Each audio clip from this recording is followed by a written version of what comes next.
Hi everyone, thanks again for tuning in to another Watson Brothers video. Ian, we are halfway through the year. We are standing at the start of July, which means we're here to discuss the stats for June of 2022.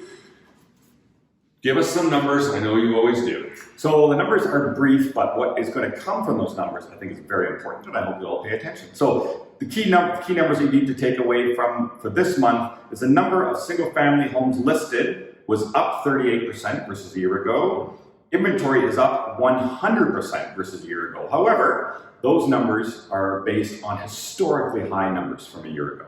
Number of townhomes listed up 67%. And that inventory overall is up 80%, and apartments are up 18% in terms of listings on the market. The key thing though is sales. And sales, if you're paying attention to media, you know are all declining. But they're declining at a very interesting rate. So right now we have the number of units sold overall in the marketplace, in the Okanagan marketplace, was down 46%. The prices of those, and the dollar volume, of those units sold was down 44%. So they're almost in lockstep. So as one goes down at 46, the other one's at 44%, we're going to call that almost even. And that's important because when they're even, it's a balanced market, meaning that buyers don't have an advantage and sellers don't have an advantage. If you've been paying attention, you know that sellers over the last 18 to 24 months have been able to write their own ticket. They've ruled the marketplace. You've heard about multiple offers, all of those things. Those are to the benefit of the seller. And if we look back just as recently as February, that gap between the amount of units sold and the prices that those sold for was as high as 24%. In April, that was down to 20%. In May, 7%. And as I mentioned last month, 2%. My prediction, first of the two in this video, are that by the time we see you next month, we will be officially moved from a seller's market to, for the first time in 18 to 20 months, into a buyer's market. And that's important for a number of reasons, which we'll talk about in a second. And that number, you think, just before I get started, is still going to be close. It's not going to be a jump below that. It's not going to be a jump. It'll be the start of a trend and a transition. Be a bit of a swing.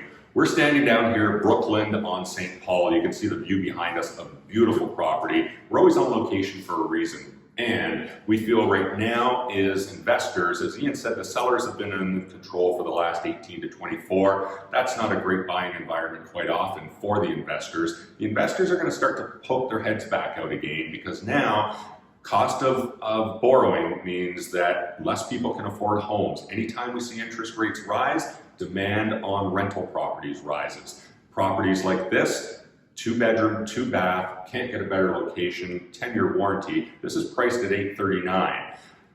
Factor in the nightly rentals. Nightly rentals on stuff like this with people starting to travel. There's people in this building doing extremely well. So as an investor, if you got money in your pocket, as a lot of you do right now because you haven't bought anything for a while, we're starting to get those phone calls. We encourage you to reach out to us. We do a lot of investments over the years and we know what to look for to match your portfolio.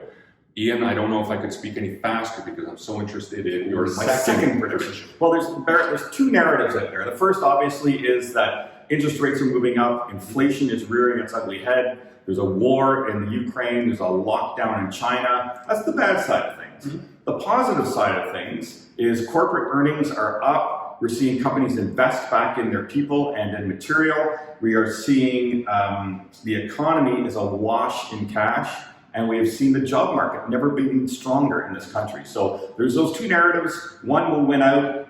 Usually it's the optimistic one over time, and that's where we feel that things will change. And my first prediction obviously was the switch between the sellers and the buyers market.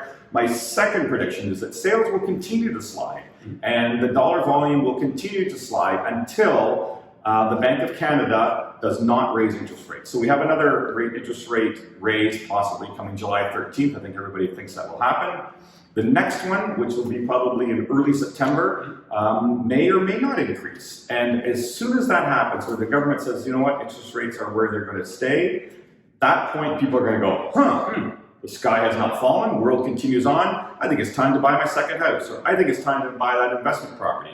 And then we're going to see things flip, and I think it's going to flip fast. We saw things change real quick from a seller's market to a buyer's market. It'll be that way for a little while, and then I think it's going to flip back again because the numbers are here and the building blocks are solid. So in conclusion, I think what you're saying there, Ian, is we're watching inventory grow. Inventory is going to continue to grow. As soon as the public confidence comes back, that inventory is going to get gobbled up because let's face it, what you're looking at behind us isn't going anywhere and people want to be here. Once that inventory gets gobbled up, people have that confidence back in, inventory is gone again, those lines might, just as quickly as they've switched this time, may switch back again.